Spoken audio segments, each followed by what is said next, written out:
sini Cik. Oh. Bapa family ni. Tadi dekat siapa? Orang satu keluarga. Kak Angel. Oh. Kita ada acik-acik daripada Caa yang sampai kat gudang Bos Ijan. Ya ke? Acik sana pun tengah memilih. Uish. Tapi acik dengan Jajan ni dah sold. Oh. Sold. Mana ni geng? Uish. Kita orang berpakaian baju raya walaupun tengah Alamak. puasa. Kat mana Kobes? Dekat gudang Bos Ijan Oh. guys. Trademark kita apa, Cherry? Ada barang. Beraya dengan Jati Bos Ijan. Ya, Itu dia. betul. Tengok kita TV. Oh. Sambung cakap Oh. pakai dia. Sambung. Boleh Ni Cik? soul. Oh. Boleh. Acik jangan ikut kita. Kita memang kaki ayam Cik.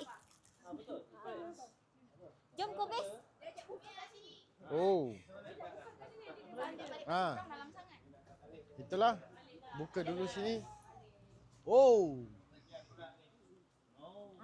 Ini baru sampai Uish. Acik. Apa abang-abang ni? So far, Acik kena satu-satu. Beza dia pada rasa dia Acik. Atau Mem masuk. ni finishing rustic. Oh.